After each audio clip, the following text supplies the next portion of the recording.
नमस्कार, hot topic में आपका स्वागत है। मैं हूं अखिलेश शर्मा। इस वक्त एक बड़ी खबर आ रही है पुणे से, जहां हम जानकारी मिली है कि एक केमिकल फैक्ट्री जहां पर कि सैनिटाइजर बनाया जाता है, वहां पर भीषण आग लग गई है। इन तस्वीरों में आप देख सकते हैं कि कितनी भीषण ये आग है।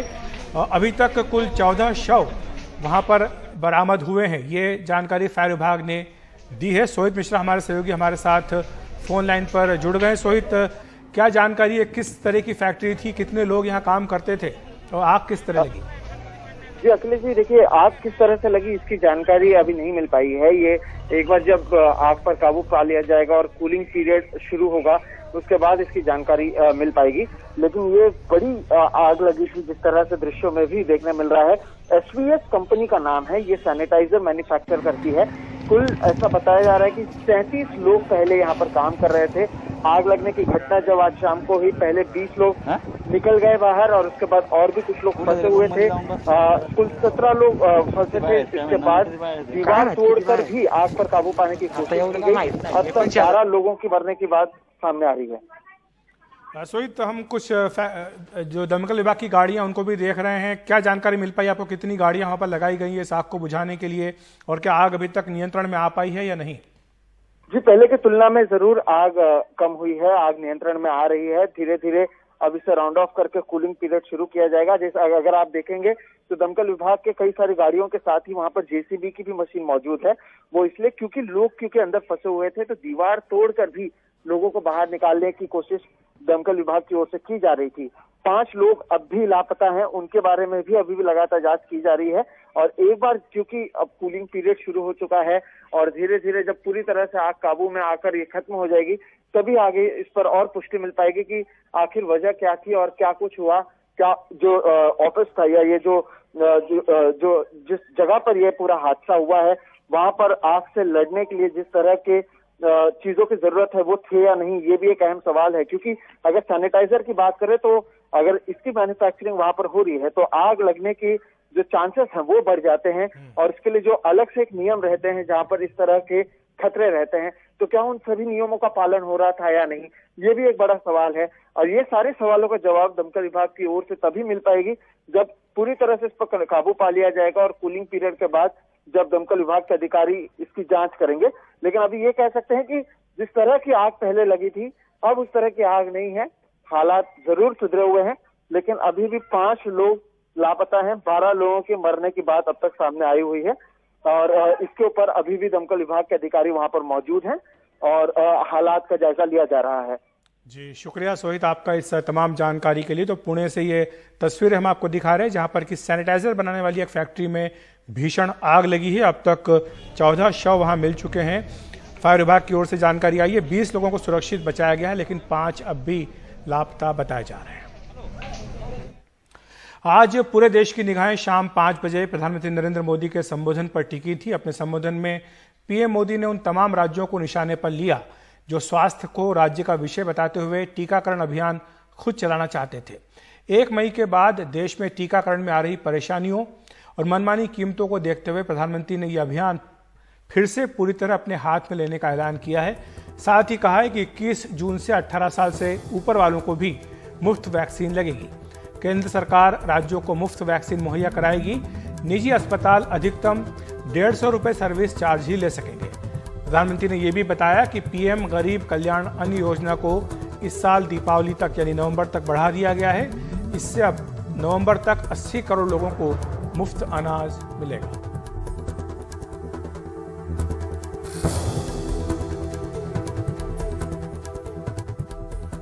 इक्कीस जून सोमवार से देश के हर राज्य में 18 वर्ष से ऊपर की उम्र के सभी नागरिकों के लिए भारत सरकार राज्यों को मुफ्त वैक्सीन मुहैया कराएगी।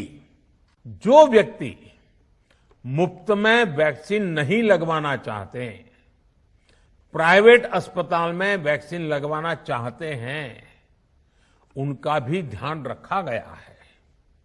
देश में बन रही वैक्सीन में से 25% प्राइवेट सेक्टर के अस्पताल सीधे ले पाएं, ये व्यवस्था जारी रहेगी। प्राइवेट अस्पताल वैक्सीन की निर्धारित कीमत के उपरांत एक डोज पर अधिकतम 150 रुपये ही सर्विस चार्ज ले सकेंगे। प्रधानमंत्री मोदी ने यह भी कहा कि वैक्सीन को लेकर फैलाई जा रही अफवाहों से सतर्क रहने की आवश्यकता है। जो लोग वैक्सीन को लेकर आशंका पैदा कर रहे हैं, अफवाहें फैला रहे हैं, वो भोले भाले भाई बहनों के जीवन के साथ बहुत बड़ा खिलवाड़ कर रहे हैं। ऐसी अफवाहों से सतर्क रहने की जरूरत है। मैं भी आप सबसे, समाज के प्रबुद्ध लोगों से, युवाओं से अनुरोध करता हूं कि आप भी वैक्सीन को लेकर जागरूकता बढ़ाने में सहयोग करें। वहीं प्रधानमंत्री मोदी ने गरीब कल्याण अन्न योजना को दीपावली तक आगे बढ़ाने की घोषणा भी की। उन्होंने कहा कि इससे 80 करोड़ से ज्यादा लोगों को मुफ्त अनाज नवंबर तक मिलता रहेगा। आज सरकार ने फैसला लिया है कि प्रधानमंत्री गरीब कल्याण अन्न योजना को अब दीपावली तक आगे बढ़ाया जाएगा। महामारी के इस समय में सरकार गरीब की हर जरूरत के साथ उसका साथी बनकर खड़ी है। यानी नवंबर तक 80 करोड़ से अधिक देशवासियों को हर महीने तय मात्रा में मुफ्त अनाज उपलब्ध होगा। उधर कांग्रेस ने वैक्सीन पर सरकार के फैसले पर कई सवाल तो उठाए हैं। साथ ही ये भी कहा कि इस बात की खुशी है कि आधे अधूरे तरीके से ही सही, लेकिन सरकार 18 वर्ष से अधिक उम्र वालों के टीकाकरण की जिम्मेदारी मान तो रही है।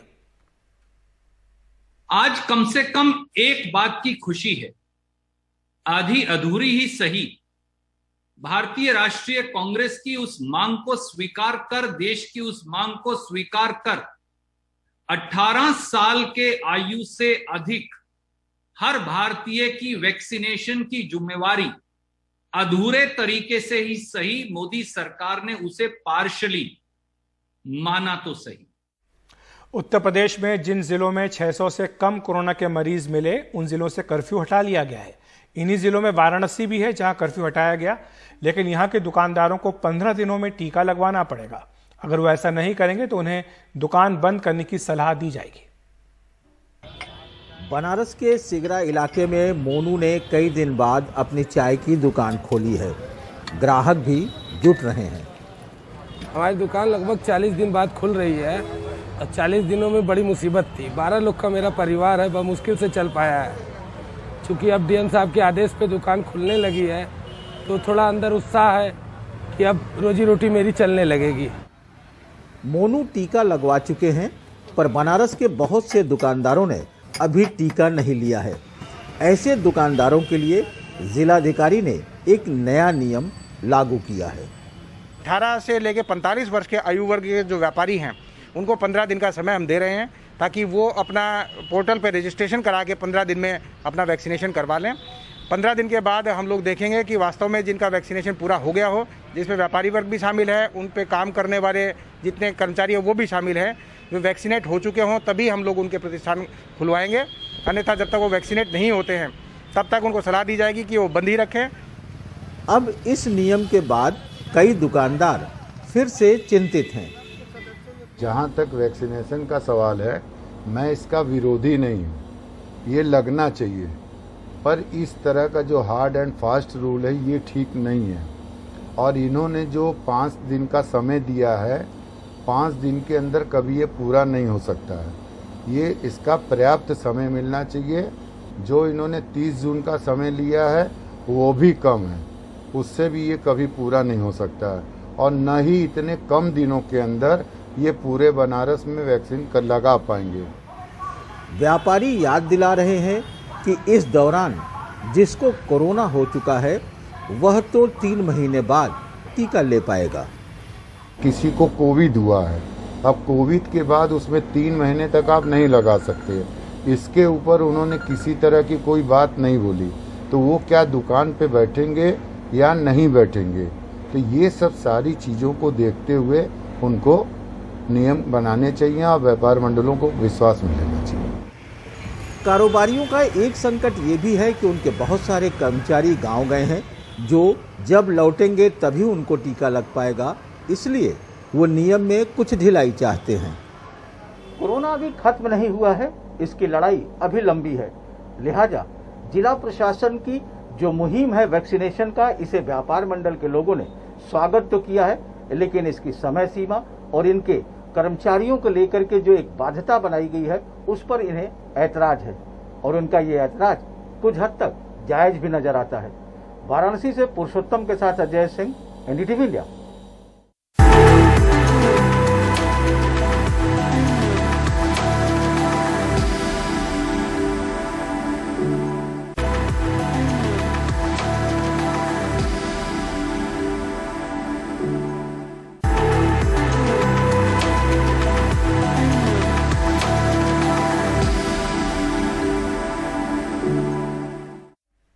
राजधानी दिल्ली अब धीरे धीरे अनलॉक हो रही है, लेकिन इस दूसरी लहर के अनुभव से निकलने में अभी समय लगेगा।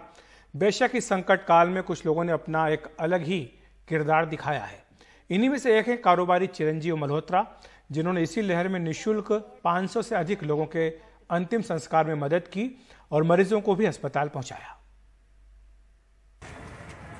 मुश्किल वक्त को आसान करते चिरंजीव। परिवार सदमे में है, पर सहारा देने में कोई कसर नहीं। एम्बुलेंस में शव लाने से लेकर अंतिम संस्कार के लिए लकड़ी का बंदोबस्त सब मुफ्त में। धर्म इसमें आड़े नहीं आया, जिसको जरूरत पड़ी ये आगे आए। पिछले सवा साल हो गया जब से कोविड स्टार्ट हुआ इंडिया में, तब से हम इस सेवा में लगे हुए हैं। लेकिन उसके बीच ही मैं एक बार शमशान घाट गया, दोस्त के पिताजी एक्सपायर हो गए थे। वहाँ पर गए तो मेरा दोस्त 20 फुट डेड बॉडी से खड़ा था, उनकी माताजी 25 फुट दूर खड़े थे। उनकी डेड बॉडी को वैसे ही बीच में रखा हुआ था और ऐसे कि जैसे उनको कोई वाली वारिस नहीं है। तो तभी उस संस्कार को देख के मेरे में कि जज्बा जागे कि ये सेवा करनी है। और अब तक हम लोग नियर अबाउट 2000 से ज़्यादा डेड बॉडी का संस्कार कर चुके हैं। इसमें हमने कोई धर्म नहीं देखा, हिंदू मुस्लिम सिख ईसाई किसी भी धर्म से हो, उनके रीति रिवाज के हिसाब से हम संस्कार करते हैं। उसके फादर एक्सपायर हो गए थे तो उन्होंने नेट से ढूंढा हमारा। मैं चाहती हूँ कि पूरा वर्ल्ड वाइड की जितना भी कोई भी लोग देख रहे हो, आप इनको पूरा अपना सहयोग दें ताकि इससे ही इतना अच्छा निष्फल सेवा कर पाए। कहाँ से आए? ये यूके में रहते हैं। इनके फादर एक्सपायर हो गए थे दिल्ली में कोविड से, तो कोई था नहीं करने वाला, इनका भाई नहीं है, तो इन्होंने फिर मुझे सेवा दी। यूके से आया ये धन्यवाद संदेश है। जब इसके पिता गुजरे, घर में कोई नहीं था, तब अंतिम संस्कार दिल्ली के अनंत पर्वत के इस कारोबारी ने करवाया। 6 एम्बुलेंस की मदद से लोगों की ये सेवा में जुटे रहे। 5 खुद के हैं, 1 किराए का। इतना ही नहीं, इन्होंने 10 ऑक्सीजन बेड का भी इंतजाम किया। ये हमारे परम मित्र हैं पिछले कई वर्षों से, लेकिन हमने देखा कि कोविड जो लाशें हैं, कोविड की लाशें जिनको कोई लोग हाथ नहीं लगाते, ये लोग अपने कंधे पे रख के और उनको इन्होंने एम्बुलेंस से रखी हुई 6, उन एम्बुलेंस के थ्रू जो है शमशान घाट ले जाते हैं, उनका अंतिम संस्कार करते हैं। ऐसी इनकी मैंने सेवा देखी तो मैं इनके साथ जुड़ गया। मानवता की ऐसी मिसालों की कमी नहीं जो संकट में संकट मोचक बने रहे। आज जब सब खुद, मैं और स्वयं में सीमित हो रहे हैं, ये समाज के लिए जी रहे हैं। नई दिल्ली से हरिकृष्ण शर्मा के साथ परिमल कुमार, एनडीटीवी इंडिया।